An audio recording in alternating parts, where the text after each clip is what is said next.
Hello, I'm Lezlee Neebe, President of the Orange County Employees Association and Treasurer of the Heroes Hall Veterans Foundation. For years, OCEA members have celebrated the connection between America's military veterans and the working men and women of our country. Many OCEA members are veterans, and the labor movement has been part of programs and initiatives that benefit former members of the military. Labor has invested in programs that connect veterans to good jobs when they come home. Orange County unions, led by OCEA, along with veterans and community leaders, organized a free Veterans Day special event paying tribute to veterans and their families in partnership with the OC Fair and Events Center. OCEA members also led a food drive that each year delivered tons of canned goods and non-perishable food items for veterans in need. We organized these activities under the banner Veterans and Labor Partners in Service. We weren't able to hold our annual Veterans Day event this year due to the global pandemic, but I believe it's important that we continue to observe Veterans Day, not just as individuals, but as a union. In a time where our country is bitterly divided, remembering the sacrifice and valor of our veterans is something we can all be part of. We invited 6 veterans to Heroes Hall in Costa Mesa to talk about the branches of the military they served in. The Heroes Hall Veterans Museum is a great place to do that. Now, let's hear from our veterans. The history of the Navy started when the Second Continental Congress put together the United States Navy on October 13th, 1775. They've had several mottos, but right now it's Forged by the Sea, which I kind of like, because with having been in the service and in the Navy, and if you've been out in the sea and you catch one of those tornadoes or typhoons, you're forged by the sea. I was aboard the USS Tripoli. The USS Tripoli was the first aircraft carrier built strictly for helicopters, and we carried 5,000 Marines, 500 sailors. I did 2 tours in Vietnam. And we were close to 2 to 3 miles offshore as we put the Marines on for their missions. I was a yellow shirt, which I was a 3rd class petty officer, and I got a chance to now launch and land them, both day and night. So when you put that light suit on, and you have that light suit on at night, and you've got these big helicopters coming in, you're playing with some nice fire, but you do the things, you know you're doing your job, and that's what really counts. There's 2 things that we do.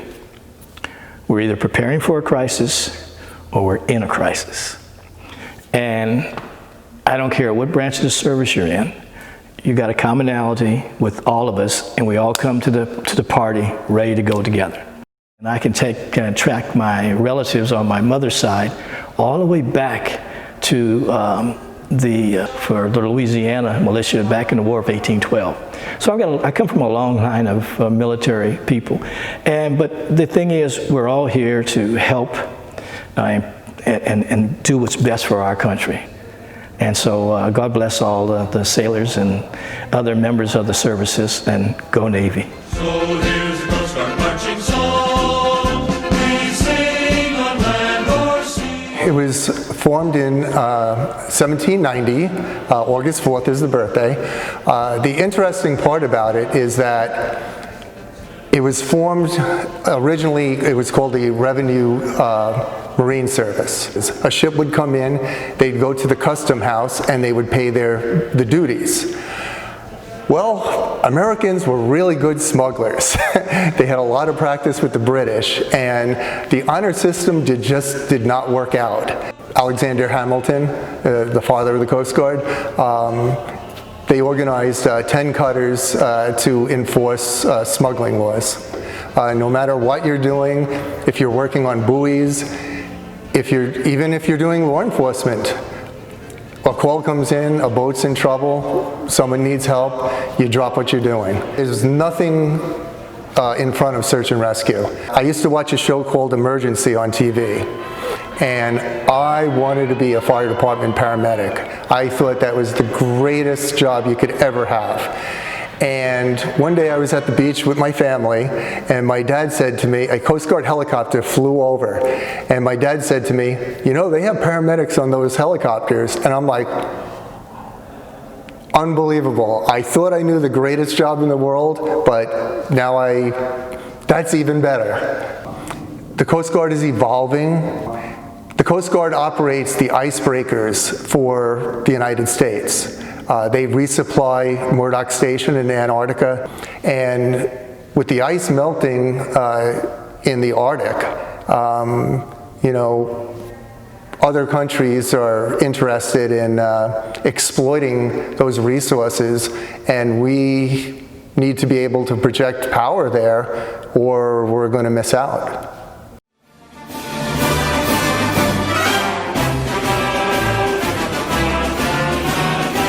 While we essentially celebrate a little more than 73 years as an Air Force, established Air Force, we really have to remember that military aviation goes back 113 years. During World Wars I and World War II, it was really during those wars that the lessons learned from joint forces needing that air superiority. It was the senior military officials that came together and said, we need to create an independent Air Force.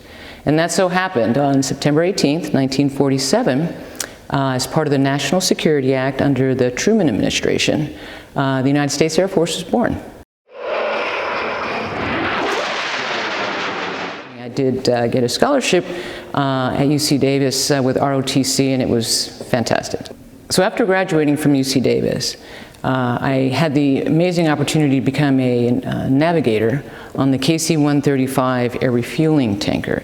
And that was during the time of the Gulf War. So I actually spent my first 7 years in the military as a woman in uniform. And I'm not sure most people know, but only about 7% of the Air Force, at least at that time, were flyers. And so obviously a very small percentage of a 200-person squadron, there were only 2 females. And here we found ourselves in the Gulf War, and following that, fighting in the global war on terrorism, the GWOT. So much like how the Air Force gained its independence from the U.S. Army in 1947, so now we see the U.S. Space Force gaining its independence from the Air Force, and it's been just less than a year. It was December of 2019. And yes, the organizational transformation will take time. We are still the envy of the world when it comes to launch and satellite services. But the innovation that we have in the collaboration, it's not just with our long-term government partners that we've had for some time, but there are several newcomers with amazing capability and technology on the commercial side that's partnering with the Space Force, and it's making us that much better every day.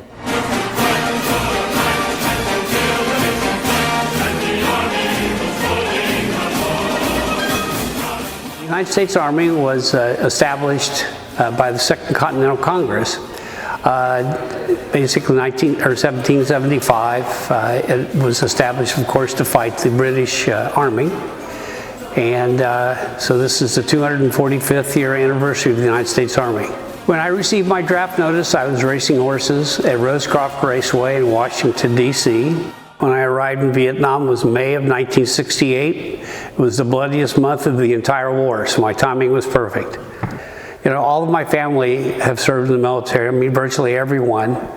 My second cousin was killed in Iraq in 2007, United States Army, and so the idea of not serving was wouldn't have been acceptable. At the end of basic training, they line you up and they tell you what your MOS is going to be, your military operations specialty. And I remember, well, first of all, I carried a radio around Vietnam at 17-second life expectancy in combat. And needless to say, I was not, that was a rude awakening. Right after my 21st birthday, a orderly walked up with an envelope. I said, what's that? He said, you're being transferred to the 9th Infantry Division. I said, why is that? He said, well, they have a shortage of radio operators. A lot of Vietnam veterans caught a lot of heat when they come back, you know, because it was, like I say, it was 1969.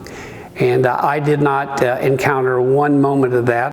I'm involved in a lot of things now that allow to help transitioning military get back into civilian life, because I had it made. It was just an amazing journey, leaving the military and being helped by other veterans, mentored by other veterans, to allow me to become successful very quickly.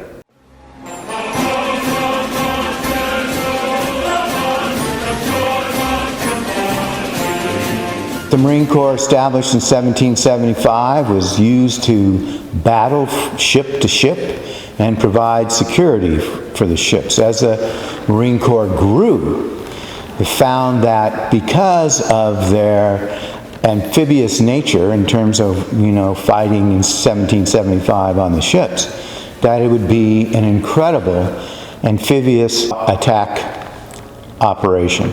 As things progressed and the wars progressed, we found that the Marine Corps could be used as a fast expeditionary force.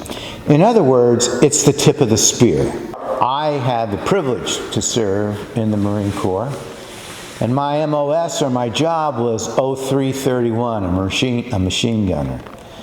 Being a machine gunner, trained very much for the Vietnam War. April 6, 1967, I landed in Vietnam. April 7th, 1967, I encountered my first combat mission as a Marine.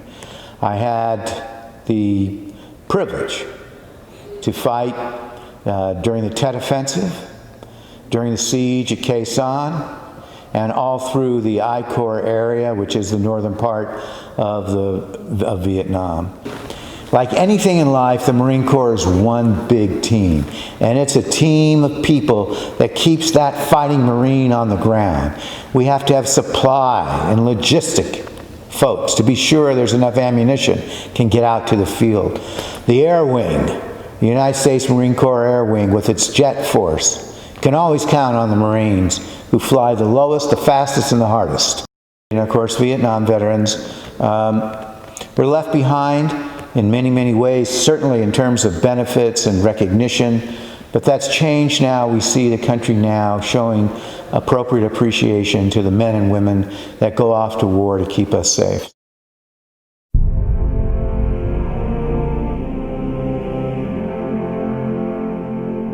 The Heroes Hall Veterans Museum is a free, permanent, year-round museum and education center with exhibitions, performances, and educational programs that celebrate the legacy of Orange County veterans.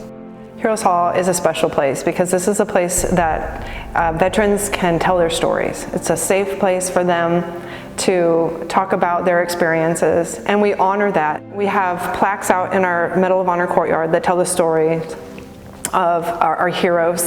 All have a connection to Orange County, and it's just a lovely place for people to learn about the sacrifices of our veterans. So it's a very special place where veterans are honored and they feel safe, and there's just so much history shared here. It's a beautiful thing. As we celebrate the Veterans Day holiday with our families, we can also pause and think about those who serve our country in uniform, who risk their lives to defend the very freedoms we value. And thank you to each and every worker, leader, and community ally who has worked to ensure that our veterans will never be forgotten. Thank you.